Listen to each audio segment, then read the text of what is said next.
estou considerando um presente para mim, para os meus colegas de trabalho que estão aqui na TechCert, para os convidados que eu chamei com tanto carinho e atenção para estar aqui conversando, ouvindo o Bruno, ouvindo o Pedro, e por compartilharem comigo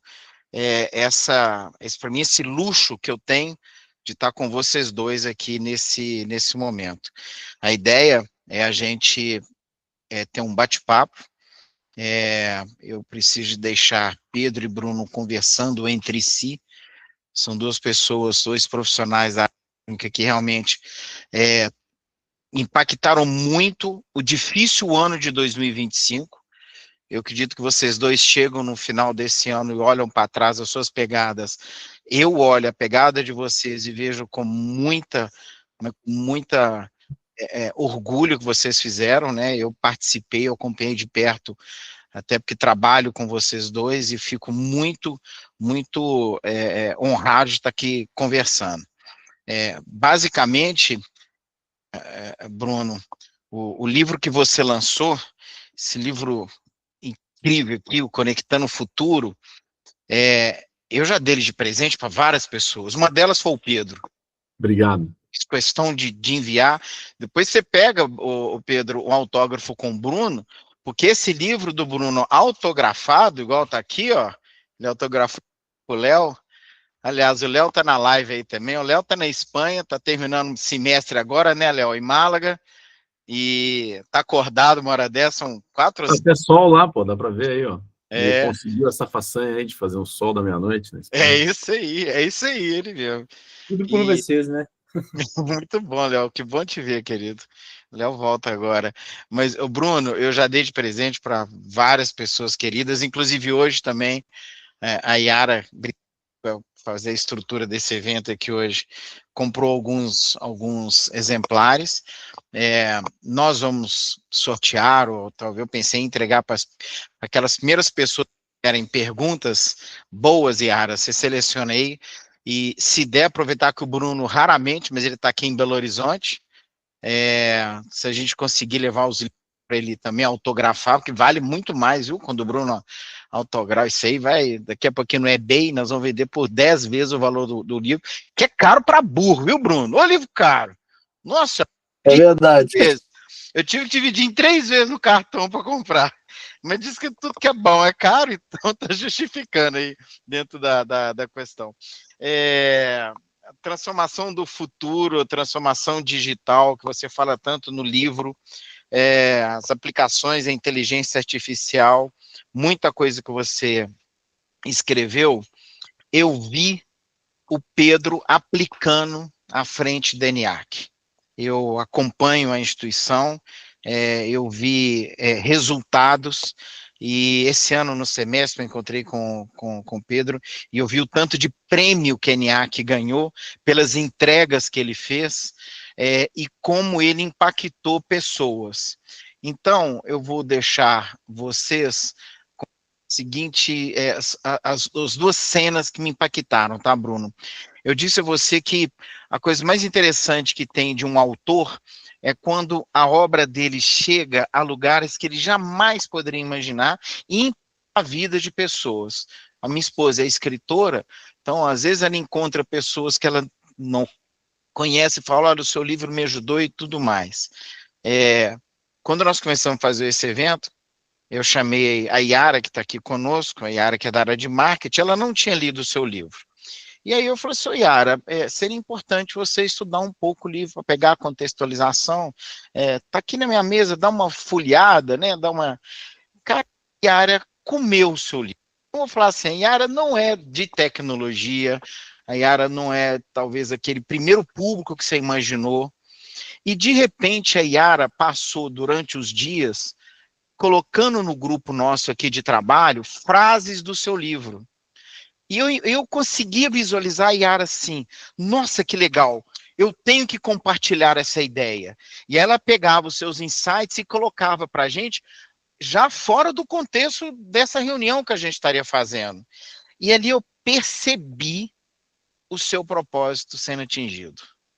atingiu a Yara, e a Yara replicou. Não parou com ela o conhecimento, ela replicou. Isso é uma corrente mágica, Bruno, e vai continuar porque o que você colocou aqui, o seu conhecimento, sua história de vida, sua carreira, suas experiências, elas são inspiradoras. E eu espero mesmo, eu estou fazendo a minha parte, que chegue a muitas pessoas, porque eu acho que isso é um propósito da vida, né, Bruno? Que a gente tem de passar à frente.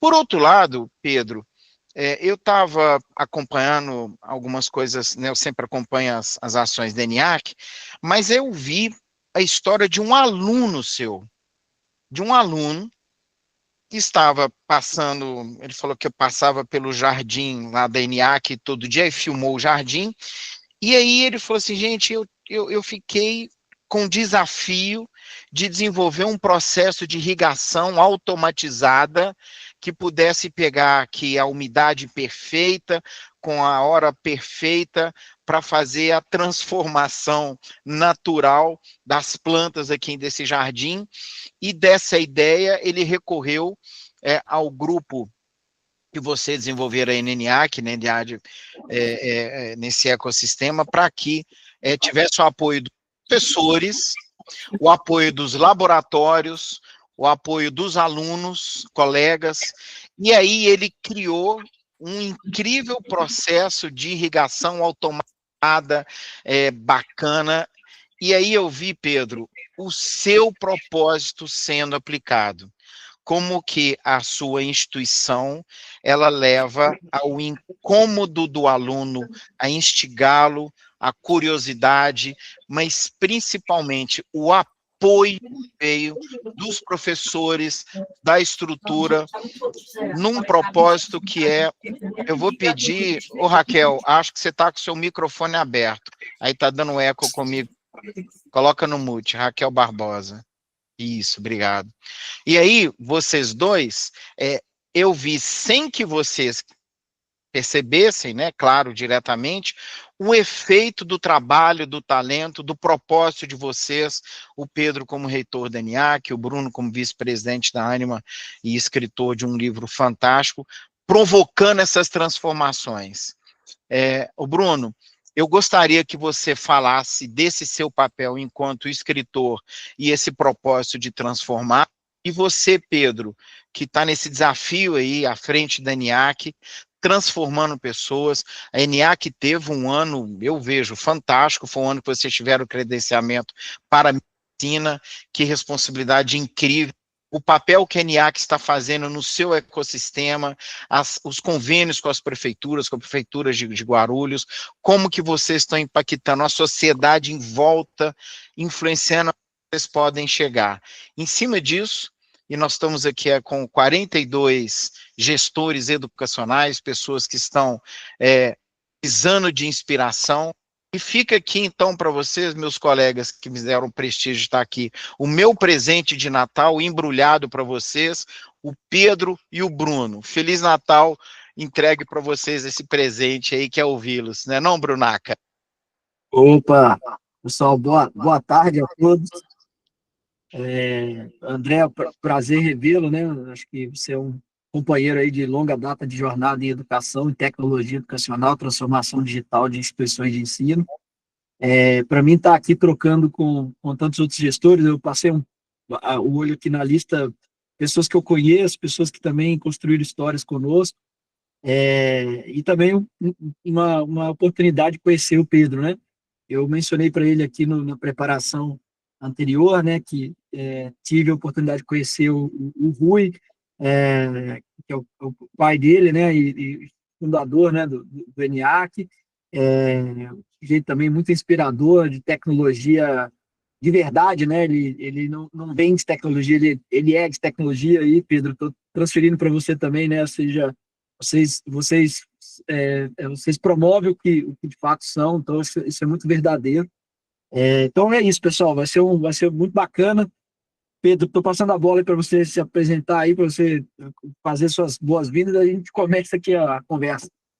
Obrigado, Bruno. Primeiro eu queria falar que o André começou falando que o livro era caro, terminou justificando um aumento de pelo menos 15% no preço, tá? Então, acho que livro caro é livro que a gente não lê, livro que a gente lê. Verdade, verdade. O pessoal lê, implementa, comenta em tudo que é reunião e faz acontecer essa transformação digital, tá Já barato pago, demais. tá barato. Esse preço aí. Aumenta. Brincadeiras à parte, sou o Pedro Guerra, estou vendo bastante rostos conhecidos aqui também. Para quem eu não conheço, eu estou como reitor aqui no Centro Universitário ENIAC, e como foi falado, acho que a gente está à frente de um processo de transformação digital importante. A Hanna está aqui na reunião, trabalha com a gente, toca essa frente aqui, e acho que além de fazer essa transformação digital institucional, uma coisa importante aqui para a gente falar, e como a gente conecta futuro de verdade, né, Bruno?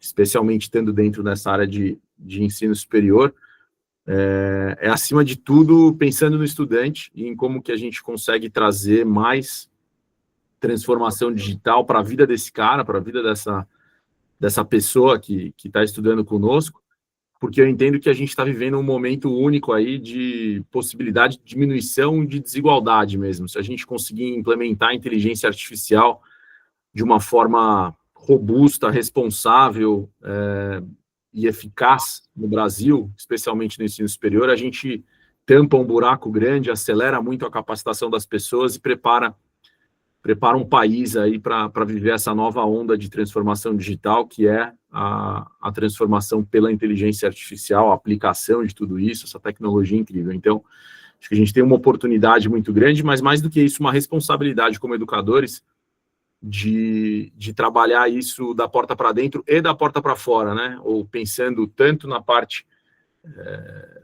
de processo interno que a gente tem, quanto na parte educacional mesmo das nossas instituições. Então, estou empolgado para fazer parte dessa conversa sempre e vamos nessa, vai ser muito bom. Obrigado pelo convite, André.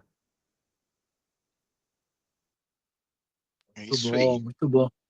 Ô, Pedro, eu vou pegar o gancho aqui na sua fala, cara, e aí, na sequência, de repente, a gente te devolve uma pergunta também, mas acho que, para quem está nos ouvindo aqui, todos nós somos educadores, né? E essa história do livro, né? O André mencionou o livro, o Pedro também, e aí o porquê que eu resolvi escrever um livro, né? E tem muito a ver com esse momento que o Pedro descreveu, de transformação profissional, assim, de todo o contexto, né, de como o trabalho é feito nas empresas, como a gente lida com os serviços no nosso dia a dia, que a inteligência artificial trouxe.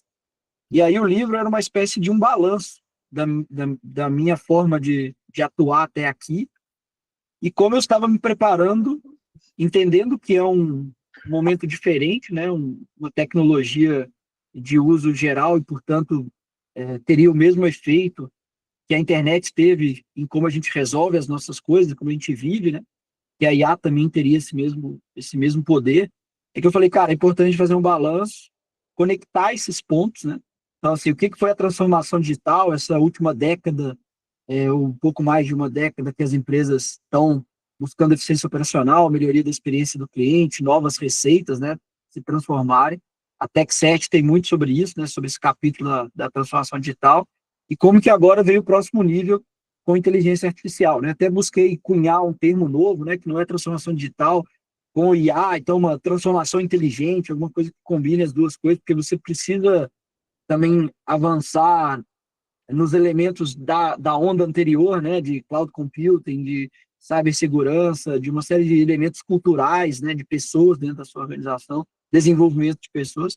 Então o livro tentou, de uma maneira muito prática, mas um educador se colocar, né? Então eu falei, pô, essa história precisa ser contada por professores, precisa ser liderada por professores, por pessoas que estão no campo, né?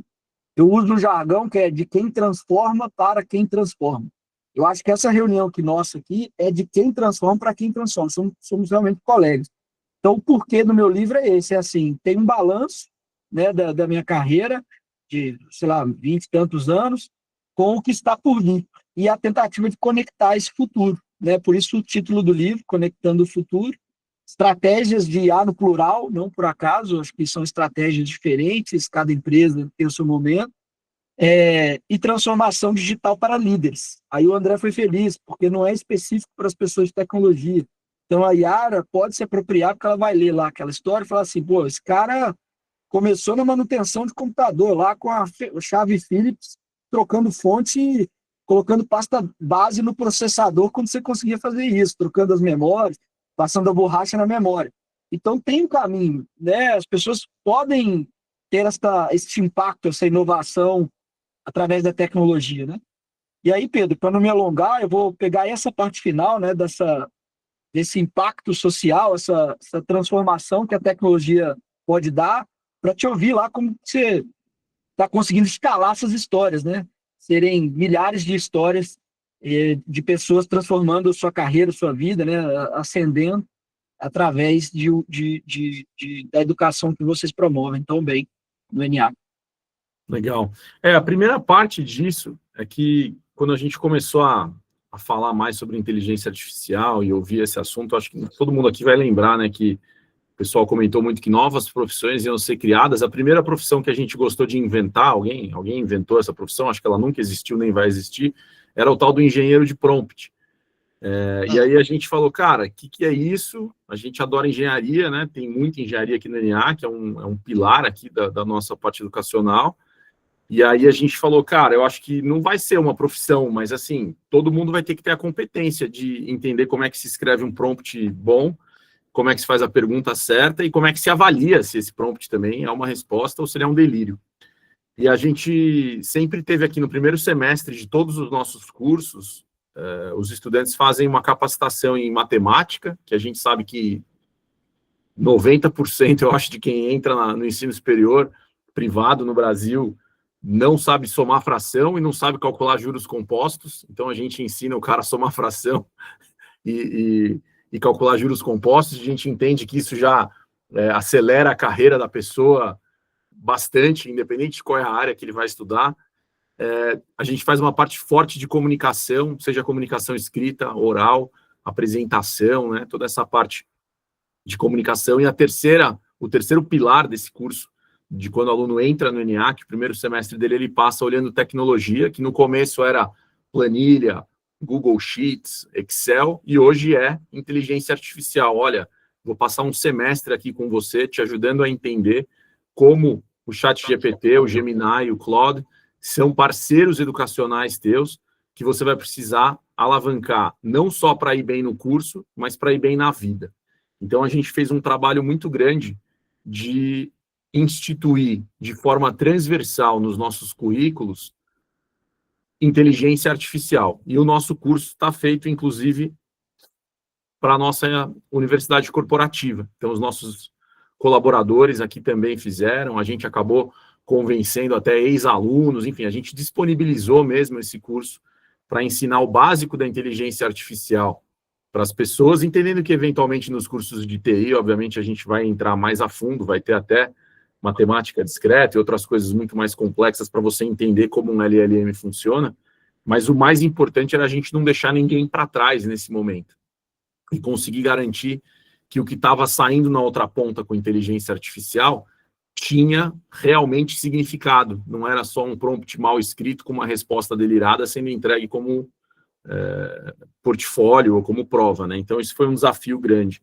E acho que a outra parte de como a gente está trabalhando muito isso foi na digitalização de fluxos e modernização do sistema aqui dentro de casa, para a gente conseguir tornar o processo mais ágil e mais preciso, mas não pensando em nós, pensando no estudante e em eliminar fricções com o nosso estudante.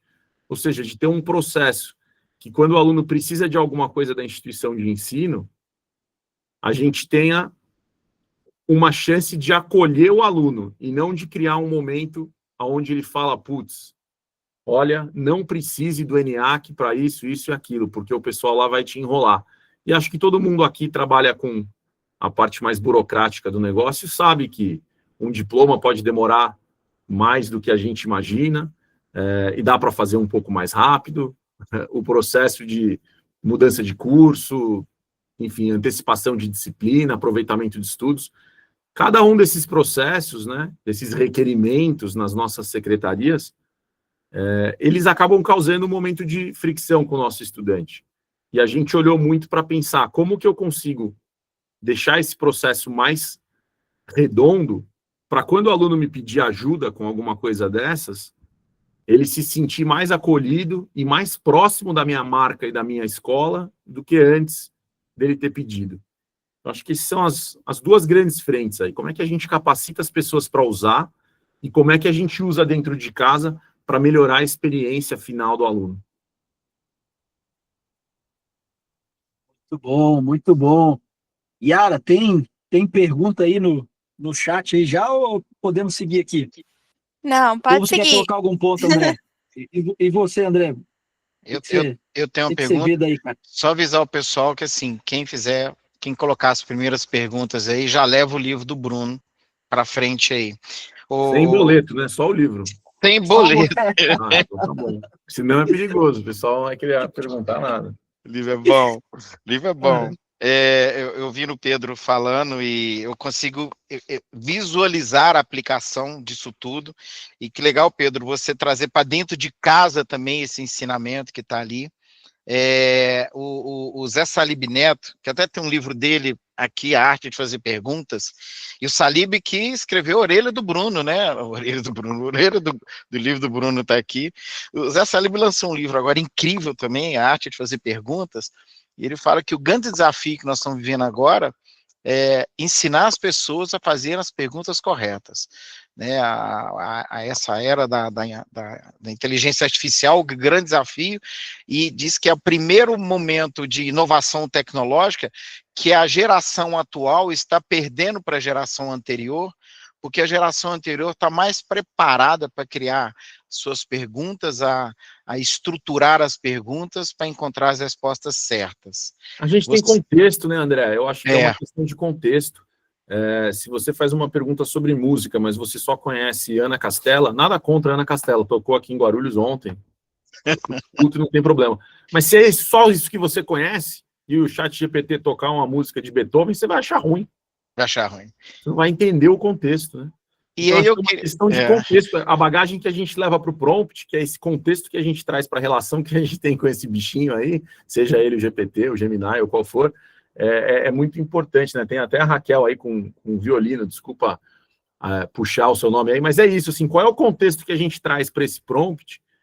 Justamente, não só para fazer a pergunta certa, mas justamente para eu saber se não é um delírio, porque hoje é um grande risco ainda, e eu acho que vai ser durante muito tempo o delírio do LLM, né? De saber se ele está te respondendo alguma coisa que é verdade ou não. Acho que nessa era da fake news, antes você cair num fake news criado por um ser humano do que num fake news criado por um LLM, né? Boa, não é isso, Bruno? Olha, acho que já tem um primeiro ganhador do livro aqui, ó. Pergunta do Télio. Como foi o processo de implantar este novo olhar de tecnologia e, ao mesmo tempo, conter a ansiedade das pessoas, da equipe, por encontrar a bala de prata que muitos acreditavam que a IA traria para todos? Bom, Pedro, eu vou colocar aqui uns pontos aí, você me complementa, tudo bem? Bom, o Télio é um desses companheiros aí de jornada na educação, já teve mais de uma interação aí ao longo dos anos, em diferentes contextos da empresa. Um sujeito também muito bacana, pode estar aqui falando aqui num próximo evento. Mas, Télio, o que acontece, cara? Eu vou falar mais da perspectiva administrativa, tá? Eu acho que o primeiro momento foi aquela sensação de estar ficando para trás. Então, a área de tecnologia deveria, e ainda deve, né, para quem não cumpriu essa etapa, trazer todo mundo juntos, né? O Pedro até falou isso, não pode deixar ninguém para trás. Então, os workshops para mostrar as ferramentas, e é impressionante que depois que você mostra, algumas pessoas de fato se aprofundam e se tornam usuários maduros, que conseguem realmente extrair o melhor das ferramentas. Então, assim, tem uma necessidade realmente de ser abrangente, de ter amplitude dentro da organização. Assim. Todas as áreas têm alguma coisa para fazer melhor, de uma maneira mais eficiente com inteligência artificial. Então, acho que primeira grande atenção foi mostrar para todo mundo. sem muito ainda aquela régua do controle, de pode, não pode, está bloqueado, não está permitido e tal.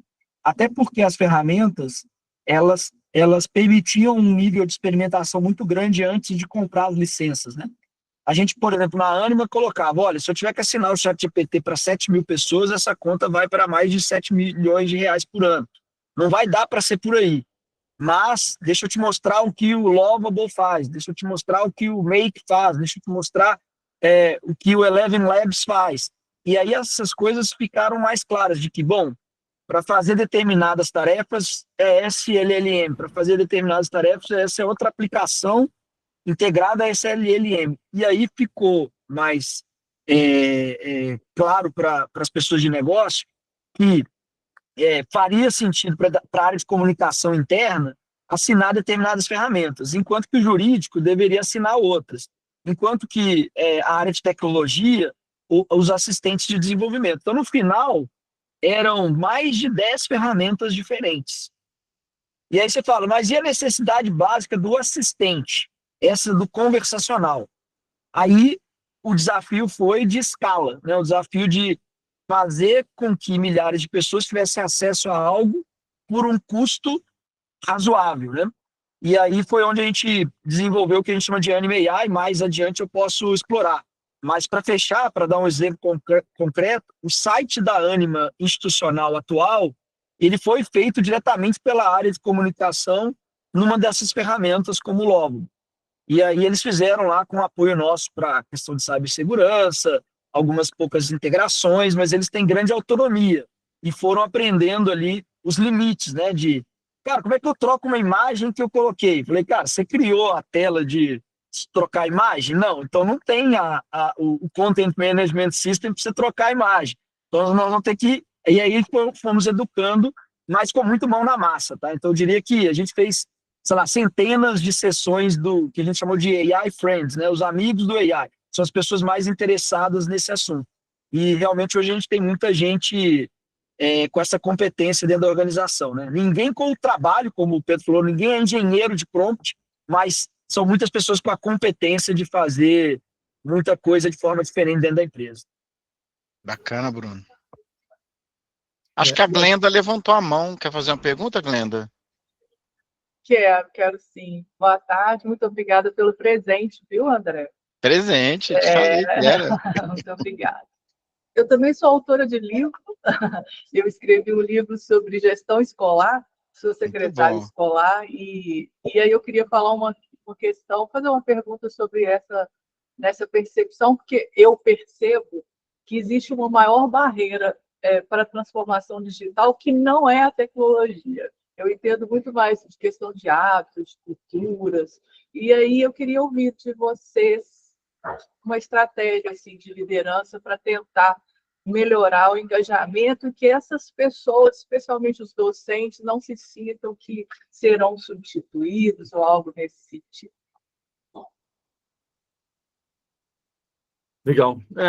Olha, eu acho que no final das contas, aquela máxima, sem querer usar o clichê aqui, mas já usando, né, de que você vai ser substituído por quem usa a inteligência artificial, é uma coisa que, no final das contas, assim, meio que o time entendeu bastante. Eu acho que, eventualmente, a Hannah pode até comentar um pouco aqui, que ela é a responsável, a gente chamava de TI, agora a gente chama a área inteira de TD, de transformação digital.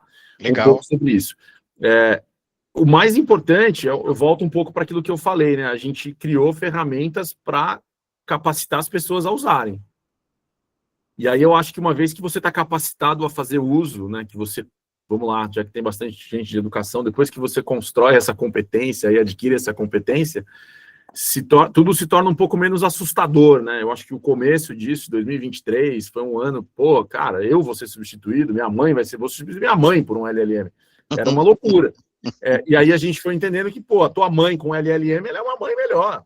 A minha entendeu? E eu acho que, assim, foi muito esse processo de entender que a inteligência artificial é uma mega ferramenta e que está lá para ser usada. E é a mesma coisa que você tentar ser um contador e não usar Excel. O Excel vai acabar com o meu trabalho de contador. Não vai, mas se você não usar Excel, certamente você vai acabar com o seu trabalho de contador. Então, eu acho que dentro de casa foi muito essa criação de cultura, assim, de falar, olha, tem uma revolução vindo, a onda é grande, eu estou te dando uma prancha, que é esse curso aqui para você aprender a usar, vou te dar uma aula de surf e vou te dar uma licença para usar esse negócio aqui. Se você vai pegar a onda ou não, é com você, mas eu te dei aula de surf e te dei a prancha, cara. A onda tá vindo. Estou te avisando, o sistema meteorológico avisa que tem a onda, eu dou a prancha e ensino. Vai ter gente que vai tomar caldo, invariavelmente vai ter gente que vai tomar caldo nessa. Mas vai ter gente que vai surfar a onda. Então eu acho que assim, o trabalho aqui dentro foi muito de construção dessa cultura, e graças a Deus a gente tem uma organização que nasce com um curso de tecnologia, né? A gente nasce em 84 com técnico em processamento de dados, imagina, em 1984, que não existia o CD-ROM ainda nessa época, não existia nem o flop, era um disquete, pior ainda. Então, assim, a gente nasceu lá, e eu tenho dentro de casa hoje uma dúzia de pessoas que tem 30 anos, 40 anos de instituição de ensino aqui, que estão aqui desde aquela época. Então, é uma galera que viu de tudo, viu a internet nascer, viu, né, o dial-up, a gente ligava, fazia aquela barulheira, entrava... Então, essa galera está aqui, e está sobrevivendo, e está se dando muito bem. Então, assim, a nossa cultura propiciou esse processo a acontecer. Mas não é nada fácil, né? Não vou fingir aqui que é um negócio simples, mas acho que passa por universidade corporativa, capacitar pessoas e mostrar que esse é um caminho para se dar bem, e não um caminho para tentar se esquivar. Voltando rapidinho para o que o Télio falou, né? Ele falou sobre Bala de Prata. Não sei se eu estou misturando meus filmes de lobisomem aqui, mas acho que o importante é a gente passar a noite e ver o sol nascer. Não precisa matar o vampiro hoje, mas a gente precisa sobreviver até que o sol nasça. E aí a gente tem mais 12 horas até o sol se pôr para criar um plano um pouco melhor para amanhã. Que ninguém aqui está tentando fazer, não. Com a solução que eu vou implementar hoje, eu garanto os próximos 15 anos do ENIAC. Não tem. Você vai ler o livro do Bruno, você vai comprar 6 meses para a tua instituição. Não vai comprar 10 anos, né, Bruno? E assim, você vai comprar 6 meses, daqui a 6 meses você vai ligar para o Bruno de novo e falar, cara, eu fiz tudo o que você falou e tá, preciso de mais. Aí a gente vai falar, pô, também tem isso. E vai ter outra live, e a gente vai construindo esse futuro junto. Não sei se eu respondi a tua pergunta, Glenda, mas do meu lado foi muito isso, assim, como é que a gente cria cultura e como é que a gente cria esse senso de sobrevivência. A gente precisa rodar isso aqui para continuar vivo. Fala, Télio. Bom, pessoal, boa tarde, Bruno, prazer revê-lo, bastante tempo, né? Mas respondeu sim, tanto o Bruno quanto o Pedro. Quando eu falei da bala de prata, é porque a gente ouve muito, né, gestores, quando se falou em IA, né, tudo se resolve com IA. Né? Então, não, é só colocar IA que resolve. Né? Isso é um cuidado muito grande que a gente tem que tomar quando a gente propõe soluções de tecnologia, né? Porque nem tudo eu vou criar 2, 3 prompts e vou resolver um problema. Né? E a gente tem que ter um trabalho, uma responsabilidade de segurar a ansiedade de quem está do outro lado da mesa, aguardando as soluções, né, para dizer isso aí, vamos esperar mais 12 horas, né? Vamos esperar o dia amanhecer, vamos ganhar mais 12 horas, vamos ver o que tem para agora. O que serve para hoje não serve para daqui a 6 meses, né? Então, o mercado de tecnologia muda muito rápido, né? As tecnologias, hoje tem prompts que não existiam ontem, né? Tem ferramentas que não existiam ao mês passado, e elas vêm se complementando, né? Então, achei bem bacana a resposta do Bruno, né? Onde você vai mostrando para as áreas aquilo que melhor encaixa no segmento dela, né?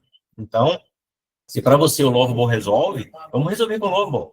Para que você vai ficar tentando escrever um prompt no GPT? Só vai ficar gastando token, né? E gerando demanda e gerando financeiro e tudo mais. Tá? Então, eu acho que é bem isso. Respondida a pergunta. Obrigado. Boa. Muito bom. O André, se me permitir, Pedro, né, só complementar a questão da Glenda. Assim, Glenda, essa questão dos professores, né? Primeiro, assim, genuinamente tem que estar com a cabeça de que o professor é uma grande inspiração do aluno, isso tem que seguir válido, sabe? Assim, genuinamente, de verdade. Então, a gente tem mais de 100 casos de uso de IA, muitos já avançados em produção, tocando boa parte do nosso corpo de estudantes e professores. Nenhum deles tem a ambição de não ter um professor na frente do aluno, entendeu? A gente fala que a gente usa IA intencionalmente para aproximar o aluno do professor. Eu fiquei um período fora da educação, durante a pandemia, na área de saúde, numa operadora de plano de saúde, quando a telemedicina foi aprovada e tal, por questões de urgência de saúde, né? E eu falava isso lá com o time, e o time também replicava isso para fora, de que a telemedicina aproximou o médico do paciente. Como? Porque com a triagem, com todo o esclarecimento que as pessoas passaram a ter via o atendimento digital, quem precisou ir no pronto-socorro foi melhor atendido. O médico pode olhar para a pessoa, pode ter dado atenção a ela, porque não eram dezenas e centenas, mas eram menos pessoas. A mesma coisa com o professor, entendeu? Então, assim, se a gente tirar todo o trabalho burocrático, de gerar questões, de fazer a correção de redações, por exemplo, de preparar o material puro, né, sem ter nenhum apoio de IA, se a gente tirar todo esse atrito, ele ganha mais tempo de qualidade com uma conversa que ele não consegue ter com 50 alunos, com 60 alunos. Então, a gente está usando todos os casos de uso, o professor tem o comando, ele pode dizer se ele quer ou não, ele dá um clique para dizer, cara, eu quero o apoio de IA para gerar essa questão ou não. Eu aceito, eu vou usar este feedback individualizado gerado para o IA para mandar para o aluno ou não. A gente nunca tomou o controle dele, de nada, sabe? Por mais que isso pudesse trazer mais eficiência operacional, a gente nunca ambicionou esse tipo de eficiência operacional, que tira o professor do comando. E boa parte da adesão grande que a gente tem dos professores é por isso, porque eles falam assim, cara, isso não é uma ameaça para mim. Eu que escolho. Só que a gente olha e fala assim, pô, 60% escolheram, depois vai para 70%. A gente já está perto de 90% da adoção das ferramentas, dos botões mágicos que a gente colocou para o professor usar. Mas ele que escolhe usar, sabe? Não apareceu uma outra interface lá, que agora não precisa mais do professor gerar questões. A gente continua pagando carga horária para a galera gerar questão, para revisar a questão por pares. Tem todo um arcabouço financeiro que está garantido para o professor, ainda que ele leve muito mais tempo para fazer, né? Ter os professores em tempo integral, enfim. Então não mudou a remuneração do professor para menor em função da IA. Ele ganhou, foi mais tempo de qualidade para interagir com o aluno, tá? Então acho que tem que ter verdade no que a gente está fazendo para realmente a gente trazer as pessoas juntos. Incrível, incrível. O Marcelo Pires, obrigado, Bruno. Bom demais ouvir. Marcelo Pires, bom te ouvir, te ver aqui. O Marcelo está fazendo uma pergunta: como estão encarando os desafios quando os alunos levam para dentro de sala de aula a inteligência artificial, para, por exemplo, responder toda a prova de forma automática. Eu vou pegar essa pergunta do Marcelo e vou trazer para vocês dois aqui, já num momento de reflexão muito legal, e vocês vão comentar, por favor. Eu sou diretor de uma escola de ensino médio aqui de Belo Horizonte, um trabalho que eu faço também há anos, é a Escola Theodor Herzl. A Escola Theodor Herzl é uma escola muito pequena, são 120 alunos aproximadamente, uma escola da comunidade judaica, meus filhos estudaram lá, se formaram lá, e está com 50 anos de instituição. E me chamaram agora no final do ano para falar um pouco sobre inteligência artificial para os alunos e para os professores. Bruno, uma escola muito boa, a maioria dos professores lá são professores do Santo Antônio, que também dão aula lá, um nível muito bom, sabe? E eu me deparei com professores que estavam assustados ou apavorados ainda, e tentando entender a questão da IA. E eles, inclusive, usam a nossa solução lá, do Oasis, e eu levei para eles uma experiência para os alunos. Olha só, é um ambiente controlado, nós tínhamos lá a sala de aula com 12 a 15 alunos, é pequena, uma escola, uma instituição muito pequena, só vai alternando na série. E aí, o que nós fizemos?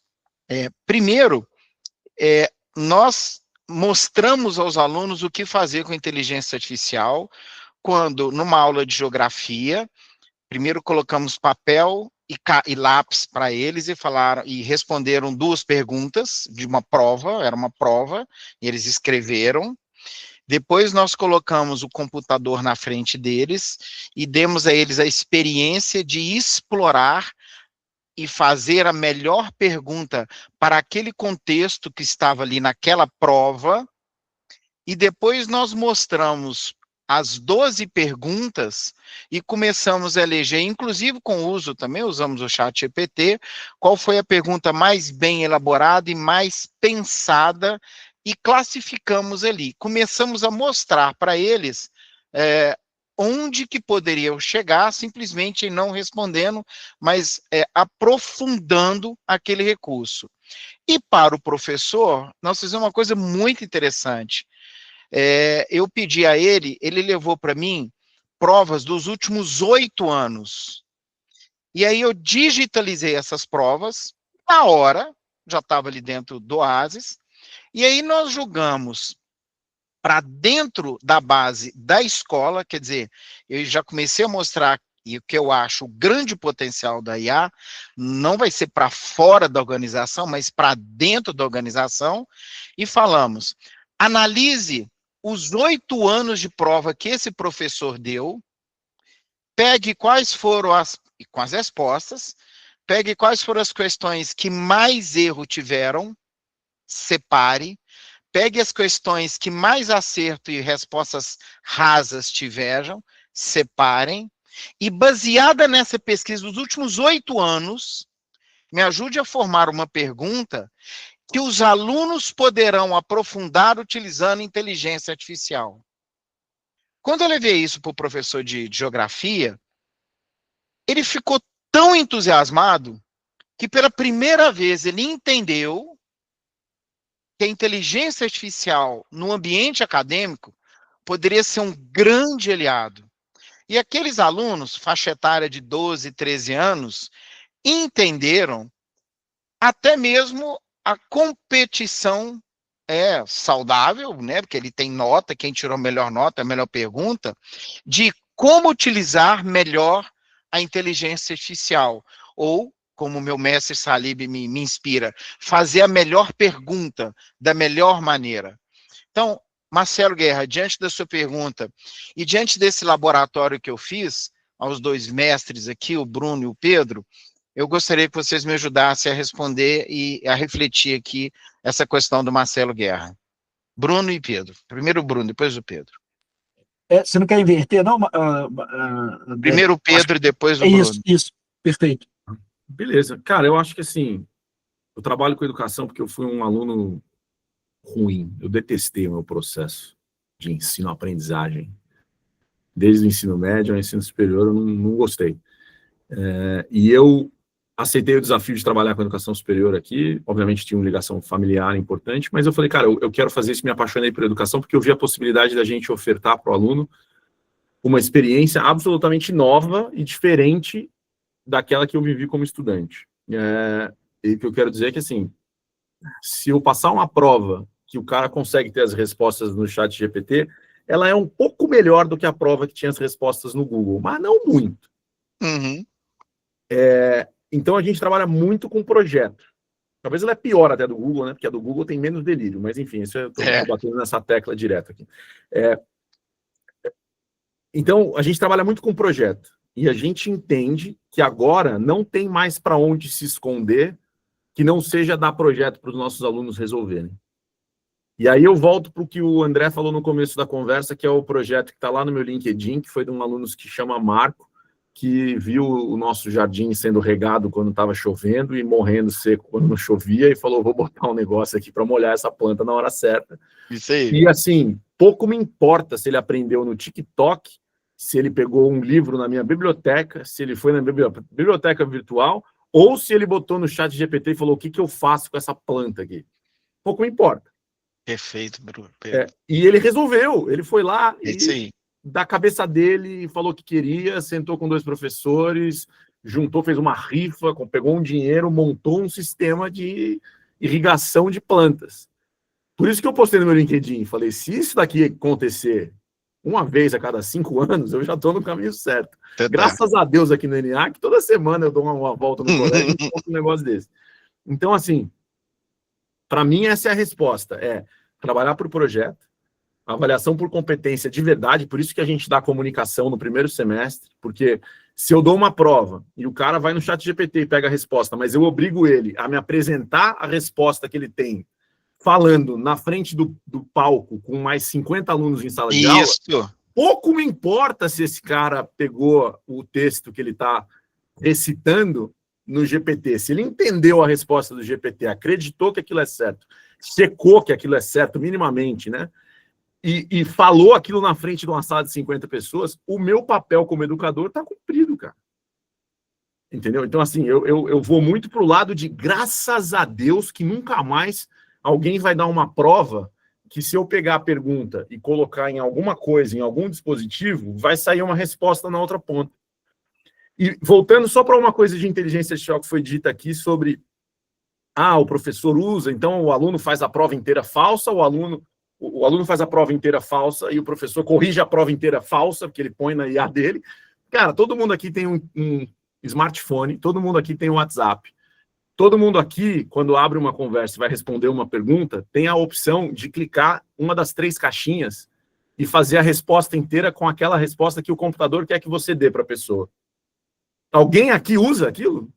Eu acho que ninguém no mundo usa aquilo. E tá lá, a inteligência artificial sugerindo qual é a resposta que você tem que dar. E eu tô com 250 pessoas querendo falar comigo no meu WhatsApp nesse momento, tem 248 conversas não respondidas, eu prefiro deixar o cara na fila do que ir lá e dar uma resposta automática. Falar assim, eu vou no jantar hoje à noite, querida, obrigado. Pô, entendeu? Então, assim, eu acho que tem um pouco de mundo real que a gente precisa trazer para esse contexto e um pouco de entender se isso é um problema ou é uma solução. E eu acho que o fim da prova é uma solução. Desculpa pela resposta mais longa aí. Perfeito. Bom demais. Brunaca. Muito bom. Não, Pedrão, acho que você já pegou a essência e falou com paixão, né? Acho que aprendizado por projetos. Acho que a avaliação talvez seja o principal componente, conteúdo também, mas acho que o processo de avaliação numa faculdade, né, num colégio, ele, a partir dessa questão da inteligência artificial, precisa ser realmente revisto para ser mais balanceado para projetos, para competência, para aferição da latência da competência, que é um negócio super difícil, do que questões que ele pode, obviamente, ter as respostas, né? O plano de avaliação, acho que o regulador tem ajudado nesse sentido, né? De por exemplo, na questão da avaliação do ensino à distância, né? A necessidade de fazer uma prova presencial e tal.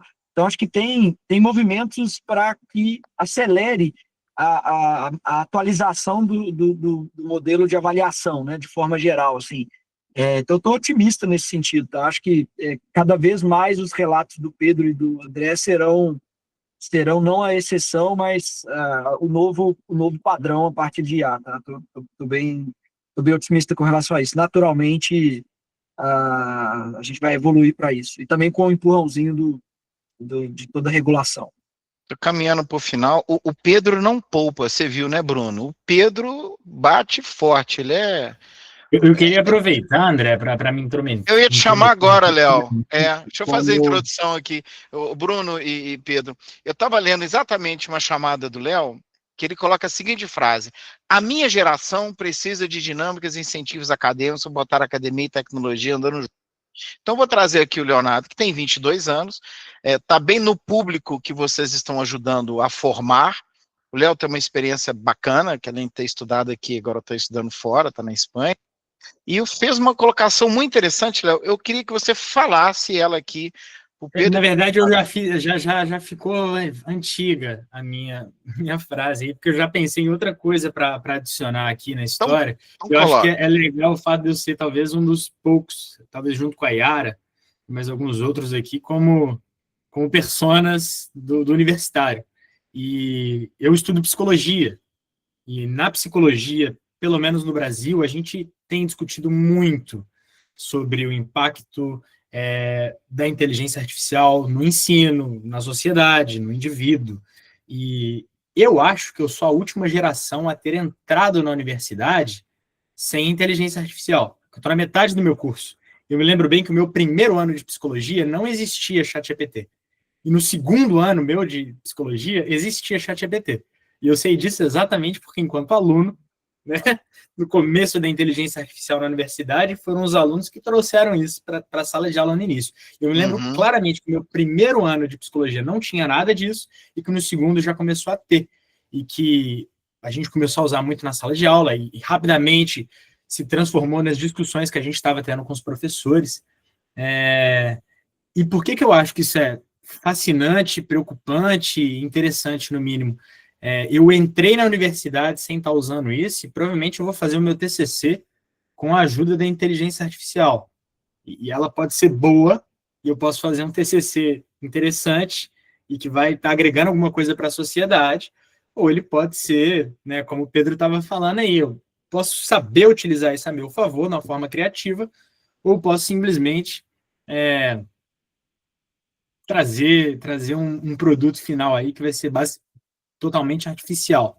Então, eu acho que a minha geração ele é um piloto muito interessante, porque os alunos que estão saindo da universidade, né, nessa minha geração, entraram sem ela e estão saindo com ela, e o que eu percebo enquanto aluno, pelo menos no Brasil, primeiro, Pedro, eu acho que a iniciativa que vocês estão tendo ela é incrível, ela é muito necessária, e que não seja só da parte dos alunos, porque é muito diferente a dinâmica de um aluno na sala de aula, quando ele tem abertura e conexão com um professor que está incentivando a utilizar a inteligência artificial de uma forma ética, de uma forma criativa, da forma correta, e do professor que abertamente vê isso como um inimigo da educação e não quer colocar isso na sala de aula como ferramenta, que é o que eu estou percebendo aqui no velho continente, na Europa.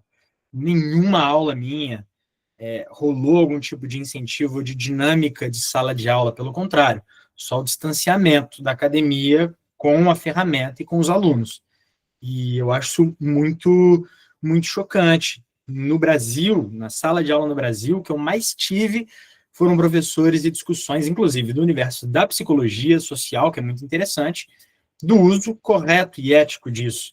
E o que me chama a atenção, por exemplo, Bruno, não sou eu, aluno de 22 anos, que estou na universidade agora, mas vamos pegar o cenário aqui, sei lá, do ensino, do jardim de infância, ou do fundamental, do aluno de 10 anos de idade, de 9 anos de idade, que talvez saiba mais de inteligência artificial do que o professor.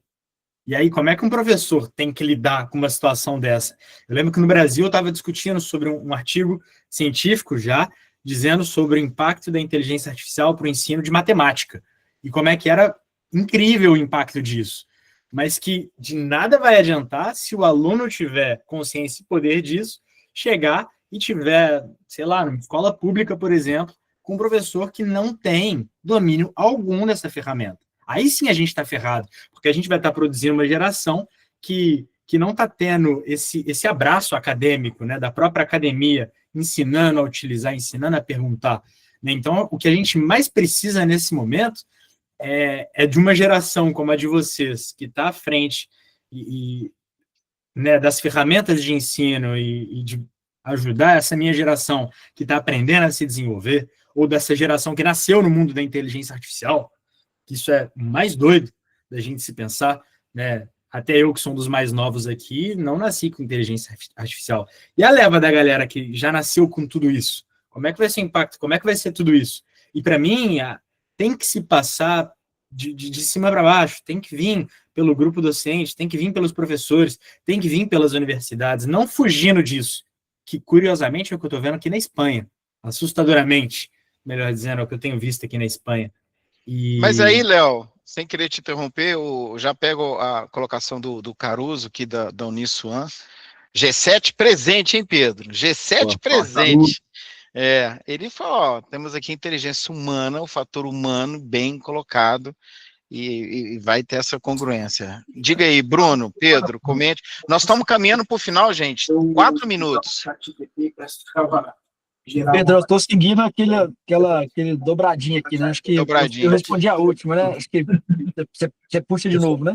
Só um pouquinho. Priscila Luiz Soares, seu áudio está ligado, seu microfone. Obrigado. Vai lá. Não, cara, assim, eu concordo. Eu acho que esses professores que não estão falando de inteligência artificial vão ser os professores que vão aplicar a prova, e o aluno vai entregar uma prova que as respostas vieram com inteligência artificial e beleza, e toca o áudio, o cara vai dar 10 pro aluno e vai achar que testou. E sei lá, quem é que está perdendo nessa situação? Não sei muito bem quem é que está perdendo nessa situação. Acho que o processo de ensino-aprendizagem é um processo pessoal, né? Então, tem gente que está no ensino superior para sair de lá com um diploma e dane-se. Aqui no ENIAC eu falo muito que o diploma não é mais o objetivo, ele é consequência. O objetivo é dar certo na vida, o objetivo é arrumar emprego, é melhorar a renda, é pagar as contas da mãe, enfim. E aí, no final, a gente até faz uma festa aqui, bota um chapéu quadrado na cabeça do camarada e dá um diploma para ele. Mas se ele não tiver arrumado emprego, resolvido a vida antes, não serve para muita coisa. Então, assim, no final das contas, eu acho que a gente está vivendo um momento de relevância educacional. Tem muita coisa aí que você abriu o LinkedIn ou qualquer coisa. Ah, o diploma serve ou o diploma não serve? Ah, não, serve para nada, não, o diploma é importante. Cara, não interessa o que você consegue fazer com o conhecimento que você tem. Vai ser muito mais fácil daqui para frente tirar um diploma sem aprender patavinas. Você vai chegar lá e vai fazer tudo virtual. Mas para que serve isso? Não serve para muita coisa. Então, acho que o diploma que vai servir é o diploma que te ensina algo, né? Então, eu volto sempre para essa questão das competências, cara. Eu sei que na Unisul o pessoal está fazendo reestruturação, em cima de reestruturação a gente conversa muito, como é que a gente garante, né, comprova e garante que a gente está ensinando por competência e está colocando projetos reais para os alunos porem a mão na massa e saírem do outro lado sabendo fazer alguma coisa que eles não sabiam antes. É isso, cara. Educação superior, para mim, é isso. Não é diploma, não é colação de grau, é isso. É garantir que as pessoas aprendem algo. E no meu caso, no caso do ENIAC, da Uniswan, que são faculdades privadas em que o nosso aluno precisa disso aqui para dar bem na vida, não é que ele está fazendo filosofia aos 18 anos numa federal e daí ele vai voltar e morar e dormir numa casa que ele não paga conta nenhuma. Não é isso, meu aluno não é esse. Nada contra esse aluno, eu já fui esse aluno, fiz ciências políticas, não serviu para nada. Mas o meu aluno está aqui porque ele precisa dar certo na vida, cara. E ele tem que aprender coisas que vão arrumar um emprego para ele pagar boleto. A gente está formando pagadores de boleto. E se o cara vai usar a inteligência artificial para pagar boleto, ele vai pagar mais boleto do que o camarada que não usa a inteligência artificial para pagar boleto. Ele vai ser comido pelo boleto, esse cara aí. Eu compro essa ideia. Brunaca. Não, cara, muito legal, Pedro, te ouvindo, cara, assim, acho que o seu ângulo, né, de reitor, você acha que de liderança maior da escola tem esse aspecto de direcionar as pessoas, né, de influenciá-las para o caminho certo, com um pragmatismo maior para o estudante, né, para chamá-lo à responsabilidade, a educação é dele, né, assim, talvez, Léo, acho que o grande ponto aqui, que o Pedro, ao colocar, me fez refletir, e a minha resposta é influenciada pela fala dele, é assim, cara, é um protagonismo do aluno, do sujeito, né, que, assim, cara, você quer se dar bem na vida ou você quer um atalho para ter um diploma que não te ensinou nada, né? Então, tem uma responsabilização maior das pessoas, assim. E eu acho que não foi diferente, eu estou tentando puxar minha memória aqui, o aluno também soube mais sobre a internet antes do professor, né? O aluno soube navegar melhor na onda anterior desta magnitude. Eu cansei, né, de entregar projeto copiado e colado do KD, não era nem Google, era KD. Eu copiava e colava do KD, meu professor nem sabia que existia o KD, pô. Exato. Quem aqui tem 40 anos e não fez isso, que joga a primeira pedra. Exato, perfeito. Então, Léo, você acha que sempre foi o aluno, né? Acho que é uma renovação da atitude do estudante em fazer isso. Agora, para ir um pouco adiante e devolver aqui para as palavras do Pedro também finais, assim, o que eu estou fazendo? Você fala assim, cara, beleza, e na primeira pessoa aqui, CPF, assim, bom, sou um educador que lidera uma estrutura de transformação digital, de mindset digital, de tecnologia dentro de uma instituição. Eu me coloquei o desafio de ter uma relevância para além do ecossistema da Ânima, para o bem da Ânima e para além da Ânima. Então, assim, eu estou a serviço dessa missão, de fazer o alcance da Ânima ser maior. Então, a história de postar no LinkedIn, de escrever o livro, de encontrar uma editora, André, e aí talvez justifique o preço, que tivesse o menor tempo entre eu entregar e publicar, porque não adiantava uma grande editora que tem distribuição e faria o livro barato. Eu também queria um livro bonito, né, que fosse colorido, as páginas amarelas. Ficou lindo, Bruno. Sonho, né?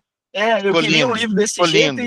E aí, tailor-made, você sabe como é que é, né? Quando não é muita escala e é sob medida, fica caro, né? Então, a minha tentativa foi, eu preciso aumentar o alcance, eu preciso ter uma relevância calçada na verdade. Então, ao mesmo tempo que eu escrevo no LinkedIn, eu fui atrás do mestrado, fui atrás de educação séria para ter lastro, né?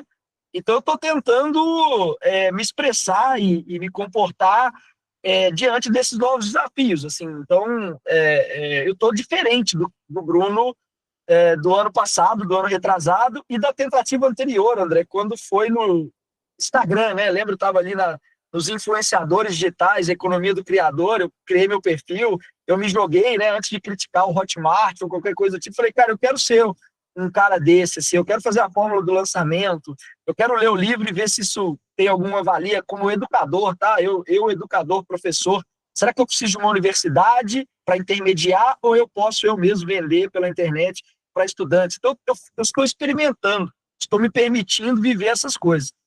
E tem sido muito curioso, cara. Tenho aprendido aí, estar aqui com vocês é mais um exemplo de me colocar para aprender também. Legal demais. Nosso tempo está acabando. Eu vou aproveitar que você baixou a galha, vou pegar uma fruta para fazer um fechamento aqui com a pergunta para vocês dois. Primeiro que eu admiro o currículo de vocês dois, vocês têm currículos muito legais, formações muito bacanas, e eu estou vendo os colegas aqui, são gestores como nós, como vocês, como que vocês encaram o desafio, qual a dica que vocês dois podem dar para todo mundo aqui, da continuidade de ensino de estudo, né? Onde buscar informações e onde se atualizar. Ping-pong. Primeiro, Pedro, fala aí, qual a dica que você daria para os seus colegas buscarem informação, buscar formação, e estou falando de C-Level aqui, onde que você iria buscar e qual a dica que você daria? Pedro e Bruno, e depois eu fecho com mais uma perguntinha. Cara, eu vou te falar da onde eu tiro muita inspiração. Eu não vou lembrar o nome do site agora, mas é um site que ele me recomenda os top livros recomendados por outros CEOs. E aí eu vou lembrar, eu mando aqui para vocês. E aí ele te dá assim, então, Bill Gates todo ano faz uma lista de livros, né? Ele passa um mês fora e fica lendo o livro, e depois ele fala, esses 10 aqui são bons, para isso. Okay. E da mesma forma, o Jeff Bezos faz, e o Warren Buffett faz, um monte de caras desses fazem. E eles te entregam livros, e para mim, o meu jeito favorito de aprender sempre foi a leitura e depois aplicar isso na prática de alguma forma, por isso que eu acho que empreender sempre teve na minha veia para poder fazer isso acontecer. Então esse é o ponto 1. E a segunda coisa que eu acho que a gente despreza nos dias de hoje é sentar e ler a Bíblia, é ler Sêneca, que há 2000 anos atrás estava vivendo exatamente a mesma coisa que a gente está vivendo hoje, não tinha inteligência artificial, não tinha internet, e os problemas que o cara tinha são problemas extremamente parecidos com os problemas que a gente tem hoje. Então, assim, para mim, voltar para trás e ler livros escritos há mais de dia todo aqui. Cara, assim, tem tanta coisa boa ali que não tem nada a ver com chat GPT, mas que vai dar um monte de respostas sobre como usar o chat GPT, que eu sempre volto para isso, assim. Tem um livro que chama Princípios, do Rei Dalio, que ele fica em cima da minha mesa sempre. Eu acordo de manhã, dou uma lida, de noite, acordo no meio da noite, não consigo dormir, dou uma lida, é um negócio que me guia e me dá um norte. E Sêneca, para mim, cara, é um negócio fácil de ler, curto, eu adoro ler aquilo ali. Isso aqui, ó, isso mesmo. Sempre me coloca no caminho. Mas até se você ler, sei lá, Maquiavelli, senta e lê Maquiavelli com a tua cabeça de hoje, e lê porque você quer, e você vai tirar tanto valor daquilo para a tua vida pessoal no século XXI, que você vai achar que é mentira que o cara escreveu aquilo 700, 500, 600 anos atrás. Boa, Pedro. Aqui, Pedro, a frase é o seguinte: a gente só tem que ler. Eles tiveram o trabalho de escrever. E quando eu olho para o Bruno teve o trabalho de compilar pensamento, experiência, tudo numa diagramação. Eu só tenho o trabalho de ler, não tenho que fazer mais nada. É incrível isso. Pô, obrigado. Que contribuição maravilhosa, Brunaca, você. Muito massa, Pedro, cara, você é sensacional. Tem que fazer outra rodada contigo, cara. Não, o Pedro é só pancada. Só pancada, cara, muito legal, cara. Mas, pô, você leu Sêneca na faculdade? Alguém mandou você não, ler? Não. Eu tive que ler, eu falo, o que eu tô lendo? Maquiavel, eu quero ler teoria política moderna, eu quero... Cara, você lê isso hoje, entendi, é por isso. Outra isso. Coisa. Entendi. Cara, impressionante. Muito legal. Não, mas, cara, assim, para tentar trazer um outro ângulo, você fala assim, cara, o que eu estou entretido agora, né? No próprio livro eu coloco lá sobre algumas coisas para o futuro, e eu falo sobre geopolítica da tecnologia, né? O fato de ter toda essa questão de disputa pela dominância da inteligência artificial, de vários outros elementos que estão por vir entre Estados Unidos e China. Então, eu estou realmente curioso para conhecer o ecossistema chinês, uma coisa que eu tive há 10 anos na China, e deve ser completamente diferente agora. Então, estou buscando uma forma de voltar à China profissionalmente, né, para visitar algumas empresas. Vai ter missão do semestre, hein? Em abril. Pois é, vou fazer alguma incursão nesse sentido. Dentro do próprio ecossistema, o Pedro foi gentil, que ele acabou não promovendo o ENIAC, né? Mas, pô, o ENIAC é uma super escola. Vou também ser gentil aqui, também não vou falar tanto assim da AMA, mas a Singularity, né, que é uma das parcerias que a gente tem, fez um programa em parceria com a Nova, em Portugal, então uma pós-graduação que tem aulas em São Paulo e aulas em Lisboa. Essa é uma alternativa que eu estou considerando também, que é da casa, Boa. né? E não é excludente, né? Acho que uma coisa vai resolver a China, outra coisa é você ter uma pós-graduação em 2 instituições renomadas, né? Então, acho que eu estou buscando essa educação continuada, vamos colocar dessa forma, né? Porque às vezes você pode fazer um mestrado ou doutorado e falar, cara, zerei a vida aqui, já fiz tudo que eu podia, ou pós-doc, mas mesmo quem tem o pós-doc deveria fazer continuamente mais coisas. E eu estou longe de ter um pós-doc, então estou fazendo para casa aqui de aplicar os meus recursos nessas 2 coisas no próximo ano. Finalizando, já quero agradecer vocês terem gentilmente, a gentileza de vocês, parado o tempo, as 280 grupos de chamar Pedro aí agora para falar com a turma. Vocês vão terminar desejando um Feliz Natal e um Ano Novo para todos e para vocês também. O Pedro já começou a dar a dica dele, mas o Bruno, dessa vez eu vou começar por você. Eu queria que você indicasse 2 livros para a turma que está aqui. Nós vamos até escrever esses livros aqui. Eu quero um livro para a pessoa ler nas férias, tem muita gente tirando férias agora, né? Pega esse período, embarca ali 15, 20 dias, e o livro que você indica para 2026. Então, Bruno, um livro para ler nas férias agora e um livro para 2026. Pedro, a mesma coisa. Já separei o Sêneca aqui, mas você tem um segundo para indicar. Brunac. Olha, vou passar vergonha aí, cara. Vou falar antes do Pedro. Pedro, você manda a solidez aí, cara. Eu vou mandar umas coisas mais mundanas aqui, viu? Eu peço desculpas, assim. Mas, cara, tem uma coisa que acho que já está até um pouco bem difundido, assim, mas só para garantir, que, assim, o nosso país está numa transformação danada, assim, sutileza, assim, de cultura, de polarização, um monte de coisa nessa linha. E teve um cara que é um antropólogo que conseguiu traduzir numa linguagem bem popular as coisas que a gente acaba não vendo e que pode ser útil e leve para o final do ano, que eu já estou quase terminando o livro, que é o Coisa de Rico. Esse é um livro muito, muito interessante, assim, para quem quer entender um pouco do Brasil, da sala VIP,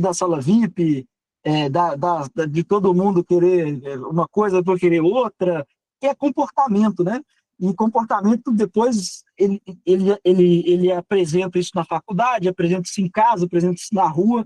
Então, ler o Coisa de Rico, acho que é uma leitura simples, leve, e tem tudo a ver com o final de ano, e pode ser um bom papo aí para o Natal, para o Réveillon. Muito melhor do que um papo sobre política, né? Para não brigar com o Titi, já que ano que vem tem eleição. Então, é melhor ficar no Coisa de Rico, que é uma coisinha mais amena.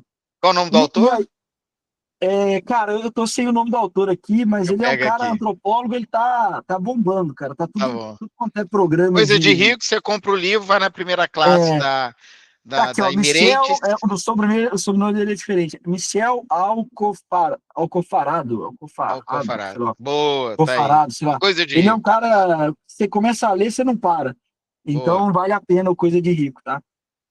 E aí você falou da viagem, né? Eu estive recentemente lá no evento da AWS, e aí eu comprei daqueles livros das predições para 2026 do MIT, previsões de tecnologia, né? O professor Scott Galloway vai soltar dele essa semana, que é um cara incrível, que é um podcast. Então fica isso, alguma coisa sobre previsões de 26 para você ler.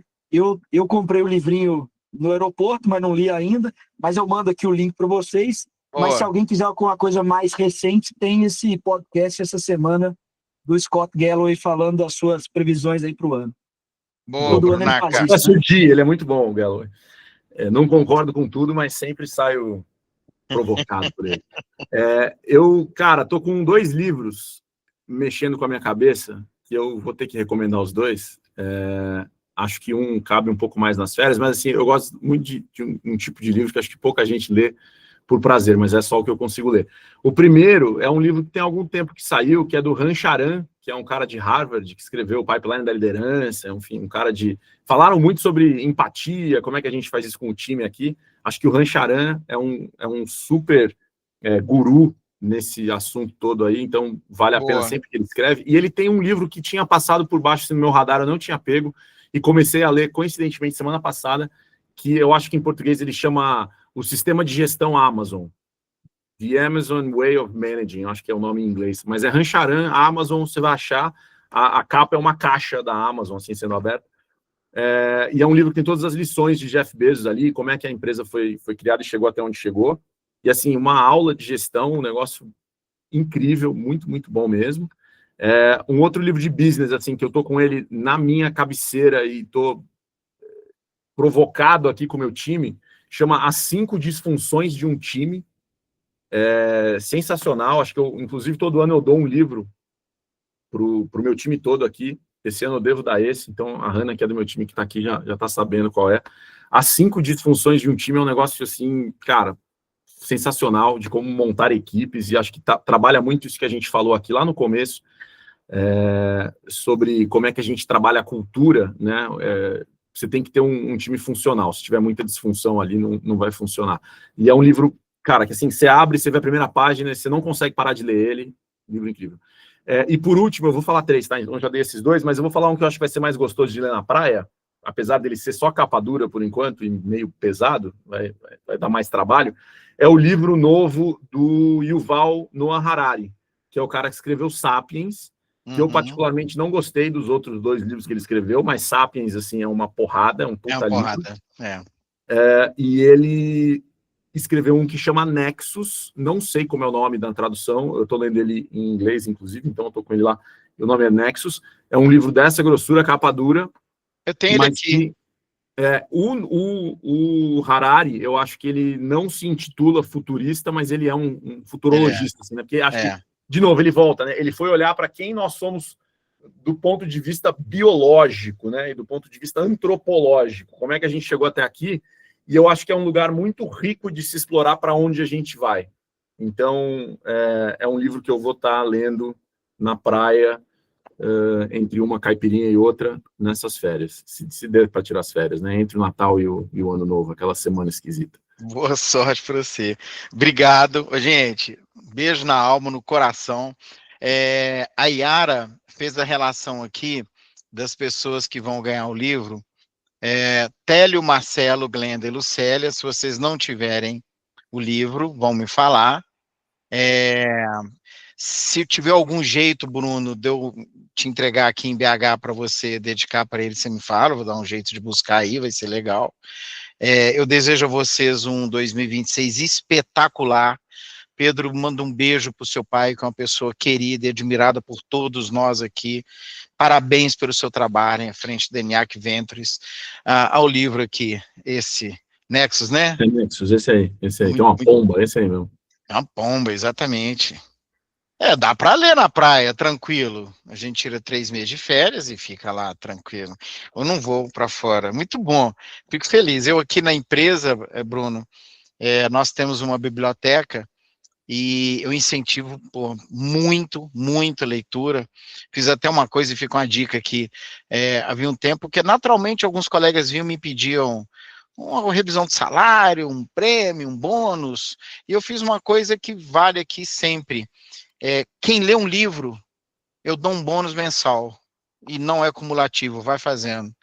Então, a pessoa tem que vir, ler o livro, e no encontro mensal que a gente tem, ela tem que falar rapidamente uma resenha do livro. E aí, eu dou, simbólico, R$200, mas a pessoa recebe, era 100, vai para 200, e está dando muito certo. O seu livro já está aqui, as pessoas estão consumindo. Todas essas dicas que o Pedrão deu aqui, vou trazer para cá também, para compartilhar conhecimento. A todos que estiveram conosco aqui, um 2026 maravilhoso, um ótimo Natal. Beijem seus queridos parentes, filhos, mulheres, esposos, todo mundo, porque é muito bom a gente compartilhar isso aí. Yara, pega o contato das pessoas para a gente encaminhar o maravilhoso livro do Bruno. Bruno, que venham outros, parabéns, cara, você é uma referência. E Pedro, agora eu entendi o que você faz nas madrugadas quando o São Paulo perde e você fica acordado de madrugada, né? Então, agora eu vou lembrar de você, essa noite o Pedrão vai ficar lendo livros de madrugada. Se eu Sport Recife, então, eu tinha lido a Biblioteca de Alexandria. De Alexandria. Apesar de que, né, Brunaca? Provoca ele, cara. Provoca ele, porque o Atlético não tá sendo muito esporte não, viu, Pedro?